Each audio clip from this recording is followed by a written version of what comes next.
Hey, my love. So this is the last supporting video to the weekly update. And today we're just going to take a look at embodiment, really being the truth of who you are. You must know yourself in order to be yourself. So it's going to be really important to take time to get to know yourself, understand yourself, because often, like what I've discovered in doing astrology is that sometimes we can be really super duper self-critical and it's completely unnecessary. And sometimes when we look at our birth charts, we can actually understand why we have certain behaviors. And so the more we understand ourselves, the more we're able to actually indulge in genuine and authentic self-love. Because sometimes it can be difficult to love unconditionally, love the self unconditionally. And so when we understand ourselves, understand where certain habits come from, where certain emotions might come from, certain feelings might come from, then it makes, loving the self much more easy, or much easier, more organic. So I just want to encourage you to really take time to get to know yourself and to really understand yourself. Because as you know yourself, as you know your values, then you can really support decision making. And sometimes it can be difficult to make decisions. Sometimes you have to say no to people. You have to say yes to things that scare you. It can be difficult to make decisions, but if you're grounded in your values, your values, you know yourself, then when you make those decisions, it's a lot easier. And then if someone comes along and tries to question those decisions, you're much better able to stand by what it is that you've chosen for yourself, or possibly for others, or for your family, because you understand the basis from which those decisions were made.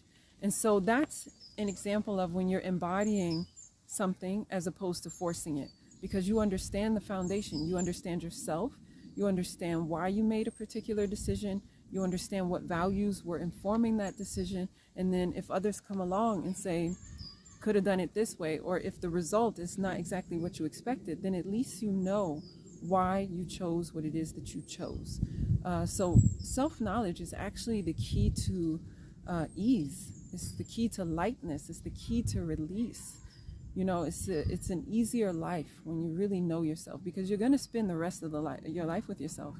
That is one person you will never be able to get away from. So why not have the most loving relationship possible with yourself? All that stuff you do for other people that you don't do for yourself, start doing it for yourself as well. There's nothing wrong with being good to others. I mean, loving community is one of my goals. It's one of the things I love to do.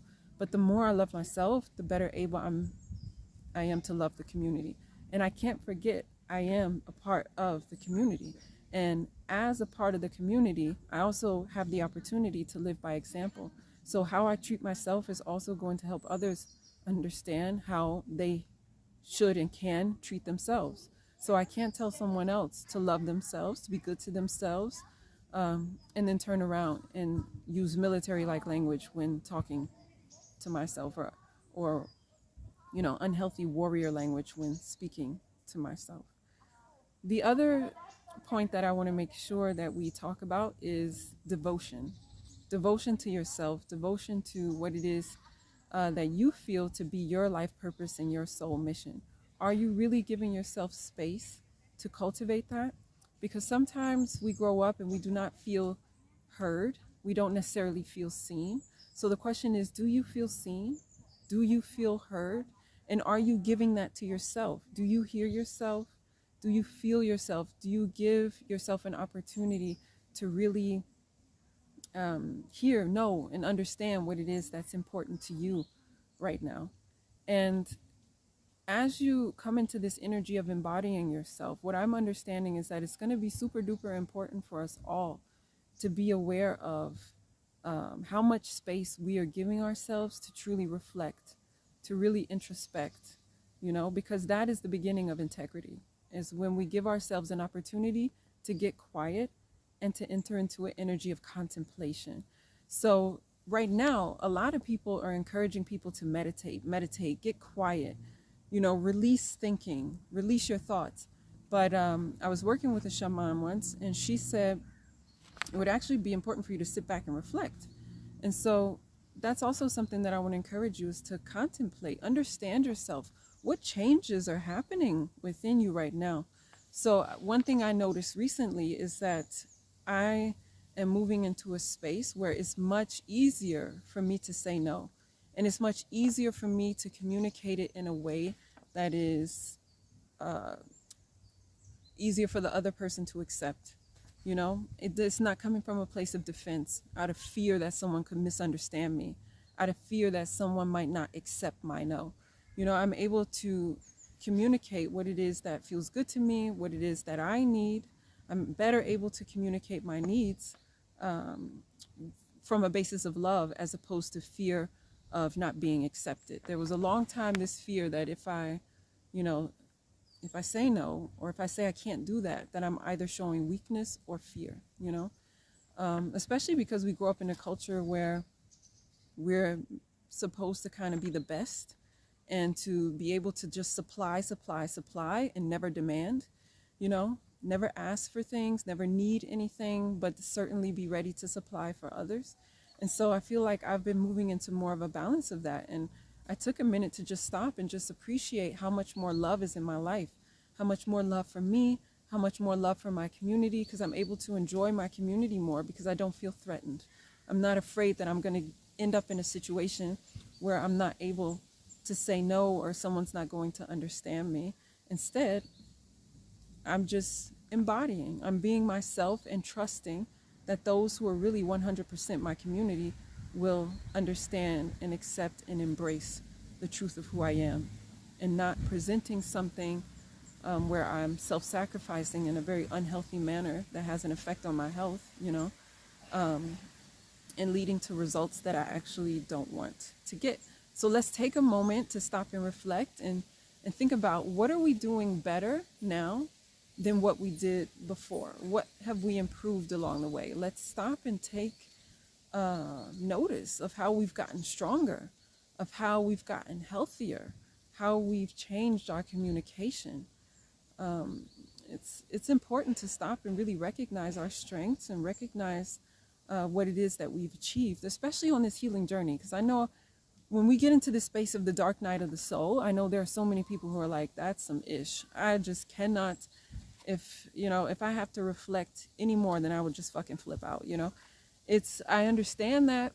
But what often happens in these situations is that people don't take time to actually honor themselves, to honor how far they've come, honor how far their health and their healing has come. And the only way we can do that is by stopping and really saying, okay, wow, I did that well. In the past, it might have looked like this. Today, it looks like this. Well done. Take the time to honor yourself, support yourself, celebrate life, celebrate the beauty within, celebrate the beauty around you. Because by doing that, you're going to take your sun, you're going to focus it on that, and more of that is going to grow. You're going to pull more of that energy into your life. And when you can stop and see how far you've come, then it also encourages you to keep going on that path, keep moving forward. This is a journey. This is a process. We are allowed to be imperfect.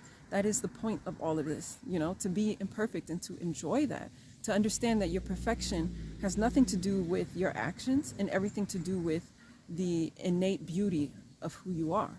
So you're perfect just as you are, just showing up as the soul, just being you, just being this emanation of spirit. Perfection doesn't have to do with your actions. It doesn't have to do with any of that. We all make mistakes. We are all human.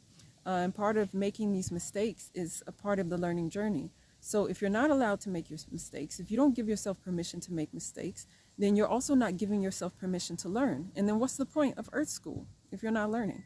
So give yourself permission to not know the answer. That's divine feminine energy, is to embrace the wild, not knowing the answer, things being foggy, embracing trust, just moving into divine trust and knowing somehow all of this ish is going to work out. It's all just going to turn out well. Give yourself an opportunity to embrace that. We don't have to know the answer. It's the adventure that makes life interesting. It's the adventure. It's not knowing the answer. Imagine if you already knew the result of all of your actions. That would be just the most boring life I could possibly imagine. But the mystery of it is what makes it interesting. So go out, be that mystery, live that mystery, embrace that mystery, and embrace the mystery of who you are. Love it, let it flow through you, and let it bless us. Who you are blesses the community. So live that truth more honestly so that we can all benefit from it. So I hope to see you next week, because there's going to be a new update, a new topic.